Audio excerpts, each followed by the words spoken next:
আসসালামু আলাইকুম রহমতুল্লাহ বারকাতু। সবাই কেমন আছেন? আশা করি ভালো আছেন, আমিও ভালো আছি। আজ আমি আপনাদের দেখাচ্ছি, দেখুন, মদিনায় শুক্রবারের দিন নামাজ পড়তে গিয়ে এই অপরিস্থিতির মধ্যে পড়ে গেছিলাম। মদিনায় একটা নিয়ম আছে হারামের, 11টার পর যদি কেউ হারামে ঢোকে তাহলে তার জন্য গেট বন্ধ হয়ে যায়। 11টার পর গেট বন্ধ হয়ে যায় হারামে। দেখুন, মহিলারা তার জন্য গেট বন্ধ হয়ে গেছে, তার জন্য বাইরে সবাই রোদের মধ্যে বসতে হয়েছে। দেখুন মহিলারা কত কষ্ট করেছে। দেখুন, কেউ মাথায় ছাতা দিছে, কেউ মাথায় ব্যাগ মাথায় দিছে, কেউ টুপি মাথায় দিচ্ছে, আবার কেউ কাপড় মাথায় দিচ্ছে, কেউ আবার ছাতা দিচ্ছে। দেখুন, কতজন কত কিছু না মাথায় দিচ্ছে একটু ছায়ার জন্য। তারপরেও মহিলারা গভীর আগ্রহে বসে আছে যে কখন আজান দিবে, কখন সালাত আদায় করব, কখন নামাজ পড়ব, কখন বক্তব্য শুনব, মন জুড়িয়ে যাবে। আল্লাহর জন্য গভীর আগ্রহে বসে থাকতে, তারপরেও তাদের কতটা কষ্ট, একটু কষ্ট মনে করছে না।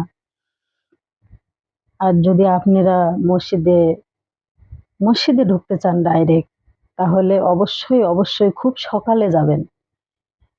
খুব সকালে যদি আপনারা না যান তাহলে জায়গা পাবেন না এবং হেরামের গেটও বন্ধ হয়ে যাবে। দেখুন, আমার মা বোনরা একটু দেরি করে গেছে, তার জন্য তাদের কতটা না কষ্ট হচ্ছে। এরকম কষ্টের পরিস্থিতির মধ্যে হয়তো আপনারাও পড়তে পারেন।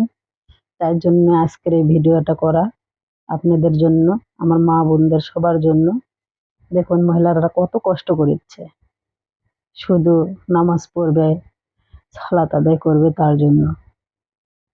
দেখতে পাচ্ছেন আপনারা সবাই।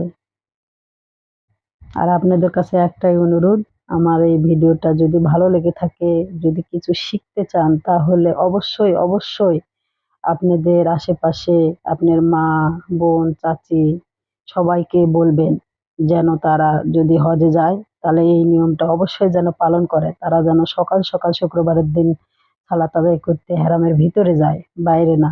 তাহলে আর এই কষ্টের মুখোমুখি হতে হবে না। দেখুন আমাদের মা বোনরা কত না কষ্ট করেছে ছাতা মাথায় দিয়ে, কত কষ্ট, কপালের ঘাম পড়ে যাচ্ছে, কতটা কষ্ট হচ্ছে। তারপরেও কিন্তু সালাত আদায়ের কথা তারা ভোলেনি। আল্লাহকে ডাকার জন্য গভীর আগ্রহে বসে আছে কখন আজান দিবে। সেই 7টার থেকে শুরু করে 12টা, 12:30 পর্যন্ত গভীর আগ্রহে বসে আছে।